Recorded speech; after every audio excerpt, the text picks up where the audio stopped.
Hello, എല്ലാവരും സുഖമായിരിക്കുന്നല്ലോ അല്ലേ? ഞാനും സീമയും കൂടെ ബുക്ക് ബൈൻഡ് ചെയ്യാൻ വേണ്ടി പോവുകയാണ് കേട്ടോ.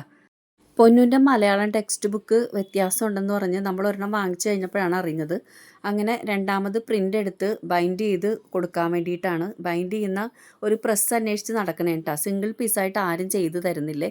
അപ്പോൾ ഒരു സ്ഥലത്തുനിന്ന് പ്രിൻ്റ് എടുത്ത് കിട്ടി. അപ്പം അടുത്തുള്ള 2-3 സ്ഥലത്ത് അന്വേഷിച്ചപ്പോൾ അവർ ഒറ്റ ബുക്കായിട്ട് അങ്ങനെ ചെയ്തു തരില്ല എന്ന് പറഞ്ഞ് അങ്ങനെ അന്വേഷിച്ചുകൊണ്ടേ ഇരിക്കണമായിരുന്നു. അപ്പോൾ ഇപ്പോൾ സീമയുടെ വീടിൻ്റെ അടുത്ത് ചമ്പക്കരയിലേക്ക് പോണ വഴിക്ക് അവിടെ ഒരു ബൈൻഡ് ചെയ്യുന്ന ഒരു സ്ഥലമുണ്ടെന്ന് പറഞ്ഞിട്ട്, ഒരു പ്രസ് ഉണ്ടെന്ന് പറഞ്ഞിട്ട് ഞങ്ങൾ അങ്ങോട്ട് പോവുകയാണ്. അപ്പോൾ കണ്ട കാഴ്ചകളാണ്, അതുപോലെ ഞങ്ങൾക്ക് കിട്ടിയ ലോട്ടറിയുമാണ് കേട്ടോ ഇന്നത്തെ വീഡിയോയിലെ കണ്ടൻറ്റ്. അപ്പോൾ പണ്ട് ഒരുപാട് നടന്നിട്ടുള്ള വഴിയാണ്.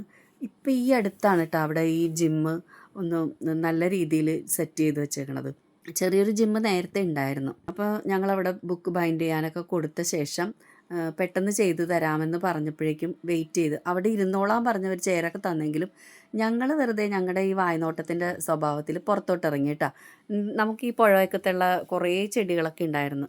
അപ്പോൾ ഓരോരുത്തർ വീട്ടുകാർ പരിപാലിക്കുന്നതുണ്ട്, അല്ലാത്തതുണ്ട് കേട്ടോ. അപ്പോൾ അങ്ങനെ കിട്ടുവാണെങ്കിൽ എന്തെങ്കിലും ചെടികളൊക്കെ കളക്ട് ചെയ്യാനാന്ന് പറഞ്ഞ് ഇറങ്ങിയതാണ്. അങ്ങനെ കുറച്ച് ബൊഗെയിൻ വില്ലകളൊക്കെ കിട്ടി. ഇതുപോലെ ചട്ടികളിൽ വെച്ചിരിക്കുന്നത് ഞങ്ങളൊന്നും എടുത്തില്ല.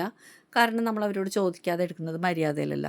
അപ്പോൾ അതുകൊണ്ട് എടുത്തില്ല കേട്ടോ. ഒരുപാട് പേരിങ്ങനെ വീടിൻ്റെ ഫ്രണ്ടിൽ കായലരികത്ത് ഇങ്ങനെ ചെടികളൊക്കെ വെച്ച് ഒരുപാട് അലങ്കരിച്ചൊക്കെ വെച്ചിട്ടുണ്ട്.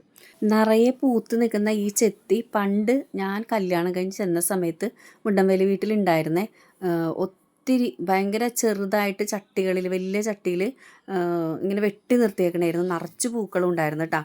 പക്ഷേ ഇവർ വീടൊക്കെ പുതിയക്ക് പണിയൊക്കെ ചെയ്തപ്പോഴേക്കും കുറേയൊക്കെ പോയിട്ടാണ്. അങ്ങനെ അത് പിടിപ്പിക്കണം എന്നുള്ള ഒരു ആഗ്രഹം എനിക്കുണ്ടായിരുന്നു. അപ്പോൾ ഈ പുഴയരിയത്തൂടി പോകുമ്പോൾ ഞാൻ എപ്പോഴും വിചാരിക്കോട്ടെ 2-3 കൊമ്പ് ഒടിച്ചുകൊണ്ട് പോകണം എന്ന്.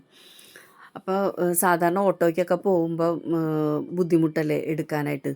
അതുപോലെ ജൂഡ്സിൻ്റെ കൂടെ പോകുമ്പോഴാണെങ്കിൽ ജൂഡ്സൺ നിർത്തിയൊന്നും തരുമൊന്നുമില്ല. അപ്പോൾ അങ്ങനെ എടുക്കാൻ പറ്റാറില്ല കേട്ടോ. അപ്പോൾ അങ്ങനെ കുറച്ച് ക്രോട്ടൺ പ്ലാന്റ് കിട്ടി. ആ ചെത്തിയുടെ കുറേ കൊമ്പ് ഒടിച്ചെടുത്ത്.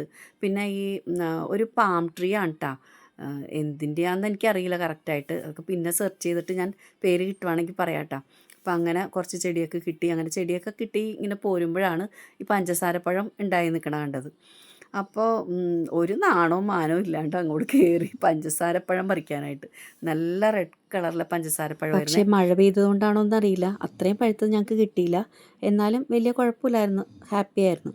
അപ്പോൾ അങ്ങനെ വരുമ്പോഴാണ് റോഡിൻ്റെ സൈഡ് ഇങ്ങനെ ഇടിഞ്ഞു പോയിട്ട് പുഴയിലേക്ക് പോയിട്ട് അവിടെ നന്നാക്കിക്കൊണ്ടിരിക്കുകയായിരുന്നു.